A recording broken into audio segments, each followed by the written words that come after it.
What up, world? J Tuck here. How y'all doing this Monday morning? Welcome back to Uncomfortable Conversations, and welcome back to TikTok. For those who, were in a panic, we back. You know what I mean? This is my first uncomfortable conversation since TikTok was a little bit deactivated. Today, I want to talk to you about this artist. Y'all see in the picture in the background. I don't feel like we give him his flowers. I don't feel like we mention him enough. And maybe it's because people feel like he hasn't done enough. Maybe people feel like his career was sabotaged a little bit. But I think it's time that we have an uncomfortable conversation about my boy Lloyd. Lloyd, as you see right here, it says that he's a New Orleans native. But I knew him from growing like Atlanta, from Decatur, where it's greater. The skate song "You" with Lil Wayne, as you see right here. You know what I'm saying? They would play this all the time at Skate Town. It's one of the best skate songs. It's an anthem, pretty much. But I want to have an uncomfortable conversation and talk about this man. He started off with a label with Ja Rule. I can't say the first word, but I'm gonna say Unalive Inc. And you guys can use, your context clues and see what I mean by Unalive Inc. is the name of the label. They got raided, sabotaged, whatever you guys want to call it, and then he went his separate ways. Street Love, this album right here, is what I want to talk about. And I don't care what y'all think. I don't care what y'all feel. Argue with your mama. I want to talk about the fact that this is the closest sounding person we have to Michael Jackson. I'm going to let that sink in. I'm going to let y'all let that marinate for a minute. He is the closest sound and voice to Michael Jackson that we've had in the last 25 years. And I really hope that you guys are letting that register.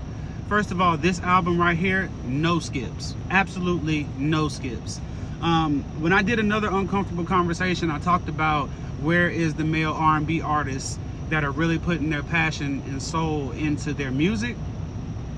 Honestly, I haven't heard an album, R&B album, that has absolutely no skips. And I can't make this up, y'all. I mean, if y'all know one, please comment and let me know. I mean, from the intro was slapping. You, of course, is the skate song. Certified. Bro, Certified is literally hands down ridiculous. I don't mind. Get It Shawty. Everybody knows Get It Shawty. Incredible. Valentine, Hazel, Player's Prayer. He made that for the male whores, or for the male, thoughts out there. And I mean, Killing Me, Take You Home. I listen to this album like at least every 2-3 days, and I'm looking for a flaw in it. There ain't one. I gotta be honest with you. He absolutely ate on this album and left nothing left on the plate, for real. There was nothing sus about this album. There was nothing too sensitive. He was walking in his own right when it came to this album. Now, if y'all have never listened to this album, I want y'all to go from the first song and go all the way down to 14. And I just want you to let it ride. Cook, clean, work out, do something to it, and I promise you will not be disappointed. Now, I don't advocate for a lot of artists, but this one right here, I'm really disappointed, because he had all of the potential to be as bad as Usher, as great as Chris Brown, minus the dancing. And honestly, Lloyd can actually dance.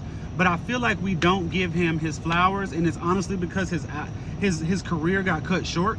And what I mean by short is because if you go and research Lloyd, he had a lot of tragedy. He lost kids, he lost family members, all on his reign of trying to rise to the top. You know what I mean? And in my opinion, he never bounced back. Right now, he's going through something. I just saw where he shaved his head bald.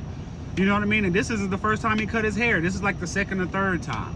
And I really want to have the uncomfortable conversation and saying, guys, y'all download this album. Go to Apple Music, go to Spotify, download this album, and listen to it all the way through. Give it as many spins as possible, because I promise you this is the most underrated album and underrated artist, R&B artist, that I've known. And I've been wanting to say something about it for so long, but I just felt like the world wasn't ready for it. But now I think it's time. I think it's time that he goes on Drink Champs. I feel like he needs to be on the Breakfast Club. Honestly, his reign should be studied on what happened. You know, I know Unalive Inc. had a lot to do with his success and the lack thereof. But even after that, he's dropped four other albums after this. And I gotta say, none of them are quite like this. You know, this is a pivotal time for me. And back in 07, right before I graduated, I was a junior in high school.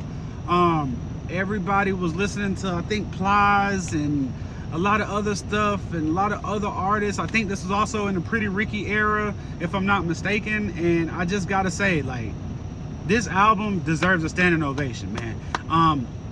R&B artists, if you guys are aspiring R&B artists, go in your bag. Before y'all get in that bag and in that mood, go and listen to this album, and maybe he can probably teach y'all something. Again, I want to reiterate, he is the closest sounding person, R&B artist, since Michael Jackson, that sounds like Michael Jackson, or that can emulate or gives me Michael Jackson vibes on this whole album.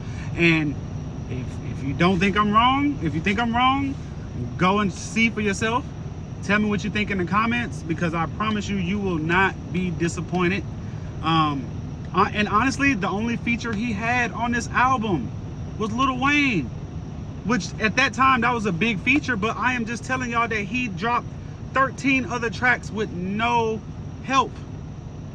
He did it on his own, and he stood on his own too. And I feel like we need to give him the praise that he deserves, because R&B is slowly unaliving. It's slowly on the downfall. He was talking about more than just sex. He was talking about more than how can I say it? He was talking about, he had substance, man. And I think that's what R&B is lacking. That's what makes him closer to MJ, in my opinion, than Usher, Chris Brown, Rotimi. I mean, you name it. Now we got Sir. Now Sir is smacking. Like Sir, everything Sir drops is immaculate. Like, I gotta say. But for somebody being from the South, talking about him, this guy here, Lloyd,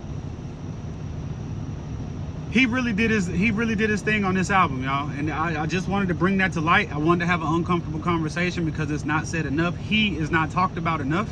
So, you know, I'm giving him his flowers on my Uncomfortable Conversation podcast. I really want to talk about this, and I really wanted to bring this to the forefront. Again, argue with your mama. I'm gonna reiterate again, he is the closest sounding R&B artist that sounds close to Michael Jackson since Michael Jackson. I won't debate it. Listen to the first 5-6 songs, listen to it through and through. Hear his substance and hear his sound, and then tell me what you think. This is Uncomfortable Conversations. J Tuck out.